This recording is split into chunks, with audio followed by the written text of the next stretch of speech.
Hey there, Pubsters. Welcome back to the Apple Pub. We're here at the Apple Store yet again, trying out the iPad Pros. Yeah, and we just wanted to give you guys a quick demo and our first impressions. We came here on Wednesday, but they didn't have any out, and the only one they did have out, the battery died at both of the stores in the area. Yeah, so we tried, but we couldn't. Yeah. So yeah, without further ado, let's just get right into it.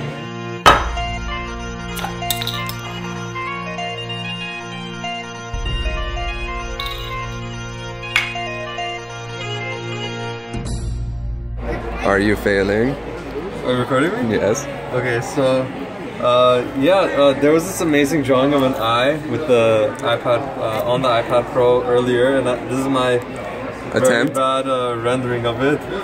But I'm pretty impressed by the stylus or the pencil. I'm sorry. But yeah, like it's really nice. Like for example, the palm detection. No matter how many times I tap, like it only registered this one tiny thing, but generally when you're just using it, it doesn't register your palm, which is to be expected of something that's like supposed to be like on the level of the Wacom tablet or whatever. But yeah, like you know, it feels like writing on paper,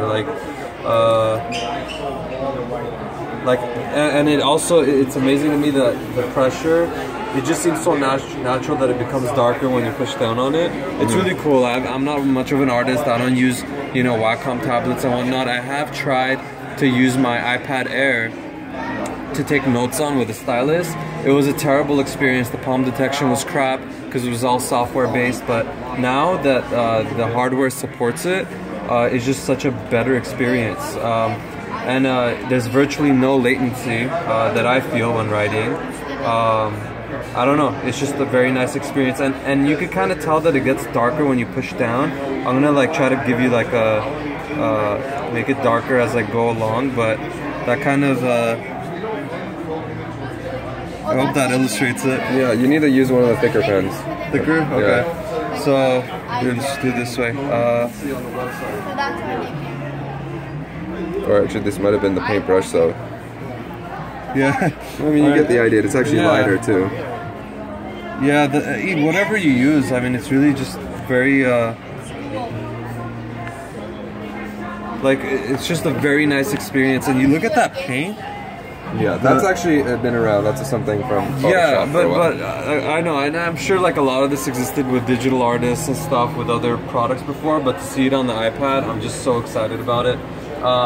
And this is Adobe Sketch we're using right now, by the way, and it's a really good app. I'm just impressed by. It's a really good app for people who fail at actual digital artistry. This is fun though. This is like literally having like a canvas and a paintbrush / pencil / everything that you would need. It's just so exciting for me. So I'm really digging the pen and the way you select and do things. Like for example, if I select this marker, is it? Yeah, it's a marker. So I could pick the size, I can make it go up in size or down by, you know, just messing with the pencil. Yeah, just scrolling it up and down. And same with this, the flow can be adjusted, and then the color can be picked.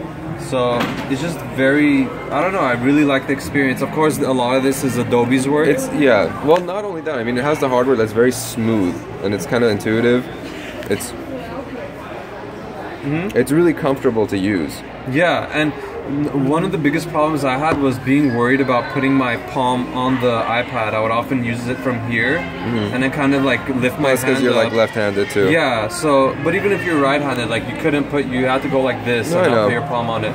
But now it's just like, it's so natural, and the iPad's big enough so that you can actually like take some serious notes, you know? So, I don't know, if this comes to the iPad Air, I'm buying it, like 100%, like there's no doubt about it, because it turns your iPad not only to a device that's touch screen, but also is able to take a stylus as an input. So what do you think? What are your impressions so far? Honestly, with the stylus and the pen, it's just, I mean, pencil, it's very smooth. I mean, compared to the Surface Pro we tested it on, it was very laggy on the Surface Pro with the pen. With this one, it's almost instantaneous. You can't tell that there's like any kind of, you know, lag between you writing and showing up. Yeah, it's very slight. I can't even tell, and I'm very picky about that. Like, It's just a really good experience. So, out of 10, what do you rate just the pencil? Just the pencil? Oh, definitely a 10. It's very, what is it? Like I said, it's very reactive. This is the bite mark in our logo. Oh, really? Yeah. You fail at drawing, man. It's a sketch, okay? Anyway, so let's just go on to just using the iPad Pro as a just regular tablet. Yeah. It is, you know, just the way the weight's distributed. I don't care how light the device is. Even the iPad Air at 1 pound, it hurts my wrist after holding it like this for a while. But this, I will give it this much, that when you hold it with one hand, it is pretty light for its size. It's almost the same weight as the original iPad. So that is true. Yeah. So it's definitely gonna strain your wrist, but this way is not as bad in my opinion. I guess the weight distribution is a little different, but I think most people will be holding it like from the back or with two hands like from the side. So me personally, like I said, if you're using this as just a regular iPad, it's not necessary. It's a little too large and cumbersome for a tablet. Yeah, but I will say this, and I think I'm finally getting the concept behind this device. So far we've had tablets that the first iPad Air, or the iPad actually, I should say, it was supposed to be like a device that was between your cell phone and your laptop. So I don't know, it was kind of like somewhere in the middle. Now this is supposed to be their post-PC era Pro device. It's supposed to be the professionals, the power users tablet, and obviously the software hasn't caught up to it. Yeah. But that's a problem that time will fix. But the device itself, I really dig it. Yeah, like we noticed, there's been some lagginess when going through between these switching apps and what is it, the multitasking. Yeah.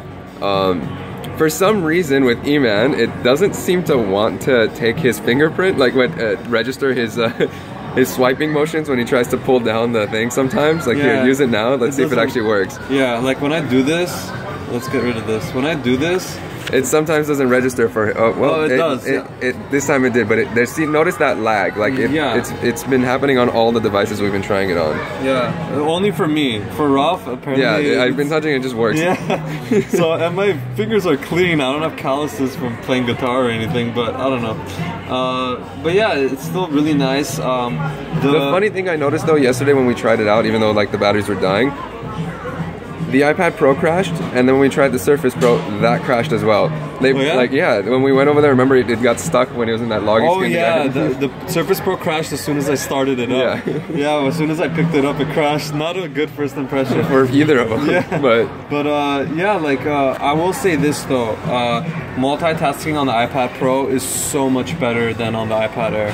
Like the extra space really makes a difference. Oh, obviously, because the screen, real estate makes a huge difference because the apps can stay almost full size. Sorry, I'm gonna open the Microsoft Word app real quick, just so we can kind of see like a use case. So you could be like typing an essay here. The keyboard's really nice. I mean, let's see if it feels natural typing it. I do think this area seems a little taking up too much space. I would have liked it if this was more to the left. Shift it over. Yeah. This is my essay. So you still kind of type as you do on the iPad Air. Again, this is my first time like typing on it, so you know, it's a pretty good experience for the first time. But give me a sentence to write. Thank you for watching the. Oh, what's that? What happened there? So yeah, still not the best experience as usual for typing on the. Well, I mean, it's a touchpad keyboard. It's never that great. That was me brain farting. Thank you for watching the Apple Pub. So, yeah, I don't know why it does that, but whatever. I wouldn't type on it unless it's very light typing. For a Pro device, that's why they made the keyboard, which, by the way, we should switch to now. Yeah. So here we are with the keyboard. Now, let's take. Yeah, the keyboard feels really nice. Yeah, the canvas, oh my gosh, and I love the detail of it and the feel of it. It feels really high quality. I still think 160 is way pricey for it. Maybe $100 tops. Yeah. But it's good. But yeah, aside from that, it's just too expensive. So we'll go to a website we want to research. I really like 9 to 5 Mac.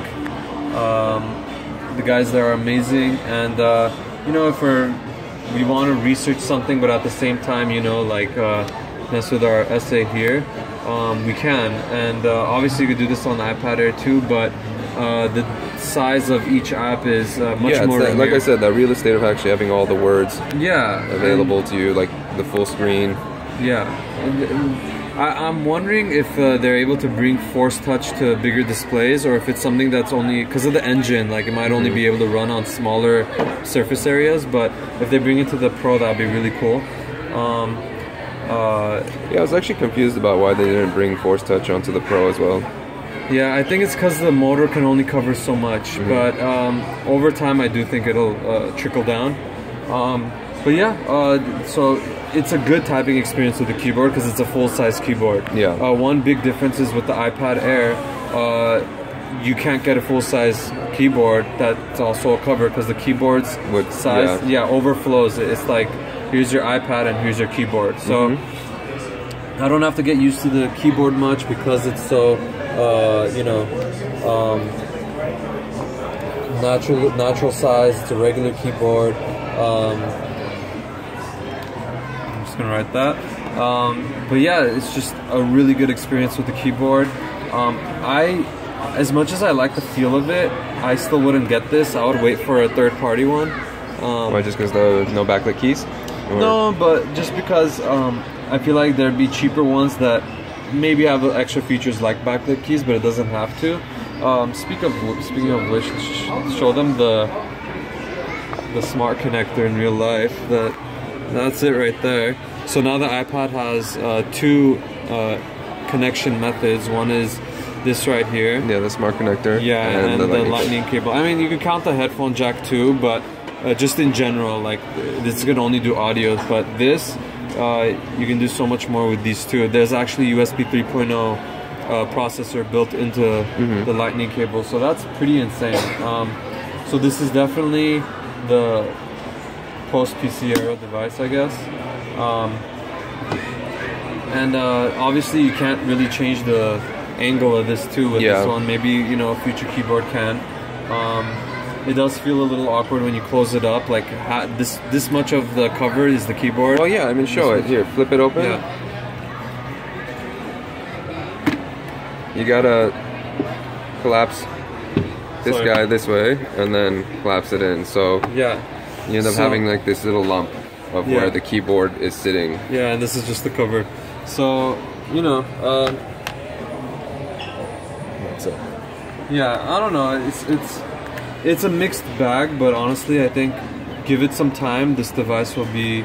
Definitely, it's the apps that are gonna make or break this device. Yeah, and my goodness, I can't imagine like how much better this is for people like in the enterprise and and not only just in graphic design, but just in businesses in general, like hospitals where they have to do tons and tons of paperwork.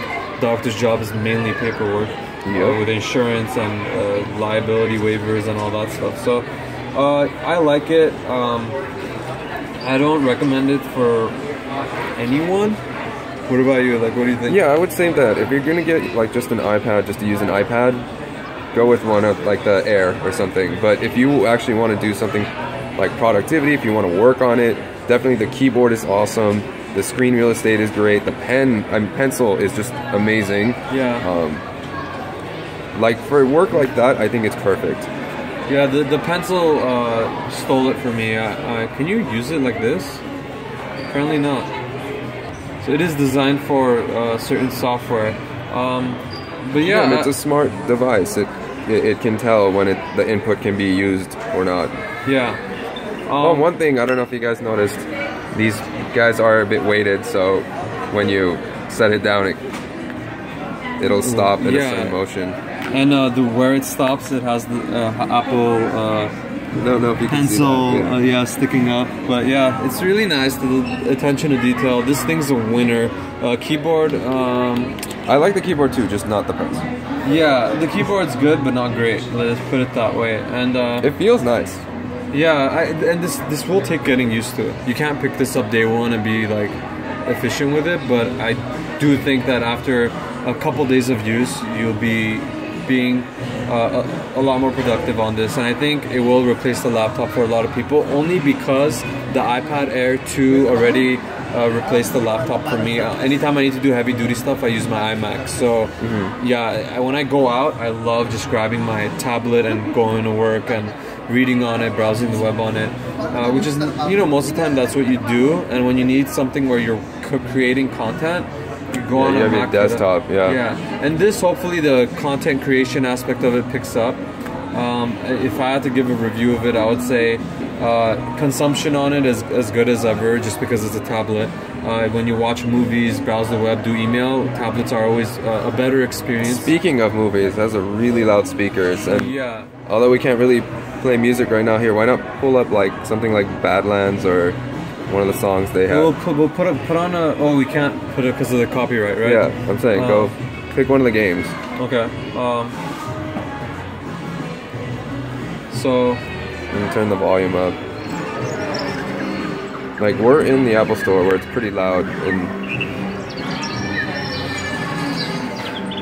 yeah, I don't know how much of your of our camera could pick this up, but I'm pretty sure they can hear the birds tweeting and stuff. Yeah. Like, how do you play this? it's like Oh, you fly around, yeah. So basically a glorified Flappy Bird. Sort of. But yeah, it's really loud, you guys. Like, I can't tell you, like, you can't appreciate it until you see this in person, because I sound like an infomercial guy. Like, it's great, and if you buy it now, we'll throw in the... But it's really good, though. I have to give it to them. Watching movies on this thing will be a really good experience. Yeah. Mind you, just the speakers itself, like, the whole tablet's like vibrating from the sound as well when it's playing. Yeah. Like, in a good way. It's like you can feel like the bass, which obviously won't be picking up on my phone, but yeah. But you know, overall, if there's anything you guys want us to show you in the next few days, let us know. But you know, overall, as a tablet, it's kind of heavy, but still good. I would love to read books on this. As a keyboard input. Well, see, that's the thing. I've never been a fan of reading books on backlit. I am big time. Screens. They strain my eyes too much. Oh man, no. For me, it's amazing, and no, I was always a Kindle user or regular book. Yeah, I'm the opposite, but I feel like this is actually like having a book in front of you. This is the closest thing to a full book experience with 2 pages that you can get. Let's see what it looks like this. It's pretty nice. Yeah. Yeah.